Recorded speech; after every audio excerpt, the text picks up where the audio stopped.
Welcome back, everybody. Today I thought we would start what's probably going to be a longer video on how to fully detail and weather the track and a section of your scenery, kind of get it ready for everything going on. Today we're going to start with that section.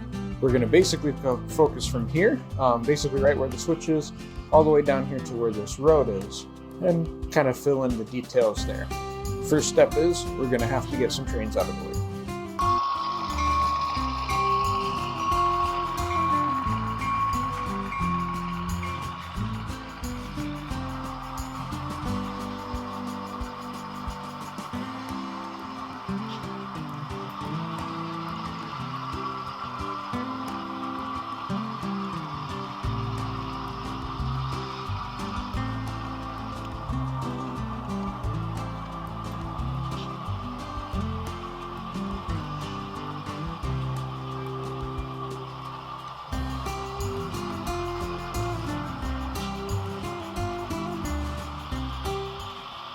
One of the next things that I like to do is always view reference photos. So up on my monitor here, I have a nice picture that's someone's really nice scene that they did for their model railroad, and an actual prototypical picture of an older style grain elevator, which is similar to my red one right there.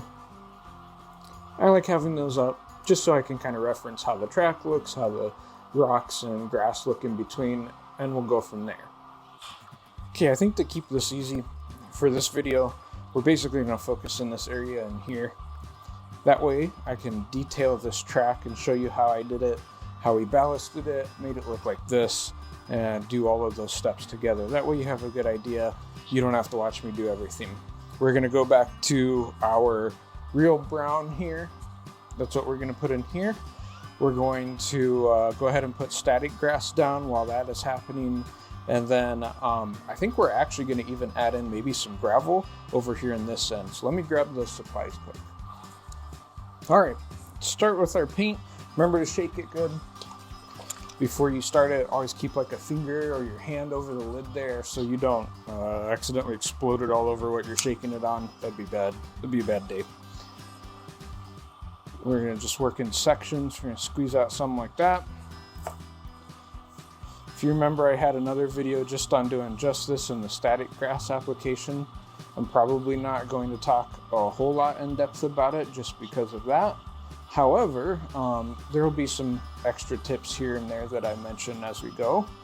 Like for one, I didn't put enough paint down, which is okay, that happens. And I'm not going to make you guys watch me paint this whole section. We'll come back. You do have time before this dries, so don't worry if you don't get this all painted or done that fast. Okay, we got that done. What we're using next, this is something I like to do, especially in areas like this where it's a little more, maintained but kind of neglected, is I'm going to be mixing these two. These are both Woodland Scenic static grasses. I have them as 4mm, which is a pretty decent one. Looks like they're cut, but still kind of long. Light green, which is this one, and medium green, which is this one. I like mixing both of these together in the static grass applicator. It gives it more of a natural kind of color everywhere. All right, here's the applicator. We're going to take basically a pinch like this of the light green, put it in there. Got some on the bag. Don't forget to seal these up just in case you accidentally knock them off your layout or on the floor. Take a pinch of the medium green. There we go. Just like that. Try and get it off your fingers as best you can. And then just take your finger and kind of swirl it around in here. That's the easiest way to mix that up. You get kind of a nice mix. Make sure your wire is going to touch the lid when you screw the lid back on. That's the important part. There you go. Just like that. Quick look, you can see the wire touching. We're going to go static grass along the edge. Wait for that to dry. And I'm going to actually run gravel probably through here. in this area, and then kind of along those rails over there as well. So here we go.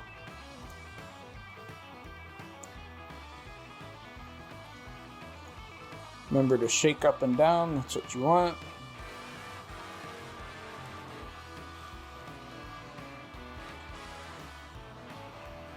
And because of this area getting to be a little more gravel, we're not gonna put a whole lot of coat on that. Just like that. We're gonna let that dry. I'll use the little mini vac to suck up what's left in the rails here after the paint kind of dries in place, and then we can reuse it later. All right, this is my ballast. So I use fine ballast for the gravel roads. I feel like that works decently well. One of the things that I usually do, especially when I'm trying to do very precise, is I will take it and actually dump it into my hand, like that.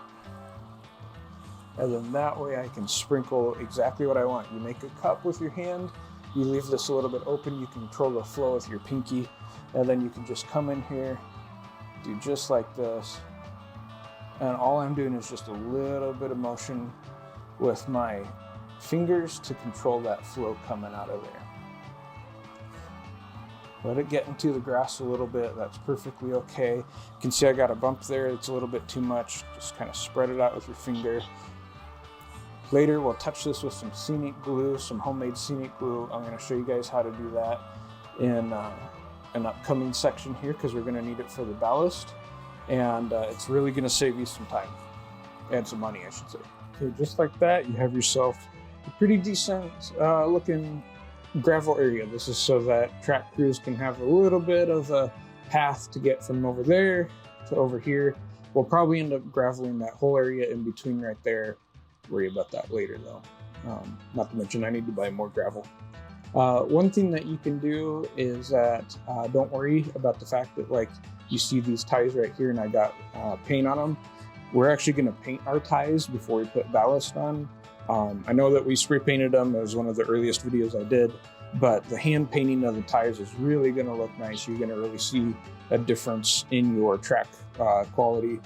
That'll kind of cover that before we ballast, and that'll be one of the next steps. For now, we're going to let this dry. You can also tell if your gravel is sticking by, like, in this spot right here. My apologies, it's kind of blurry. See how the gravel has turned kind of a darker color? That's because it's wet from the paint, and that means that it'll probably dry into the paint. Where it's lighter, we'll just hit it with the homemade scenic glue later. We'll show you that.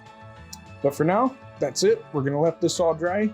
We will come back probably tomorrow and start the tie painting step for this inside track here, at least, to get that ready, and probably go ahead and paint the ties on that other track as well.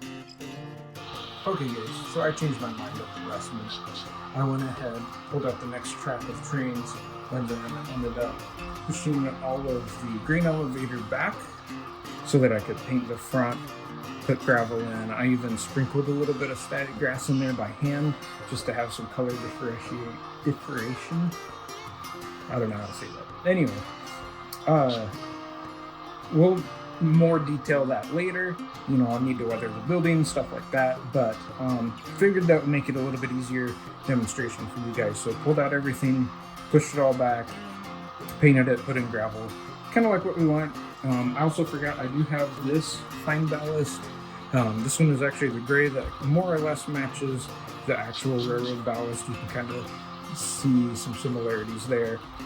Sometimes that's a good one to put in as like a white gravel, or to put in as, you know, maybe the railroad's helping fill in some gravel spots or anything like that.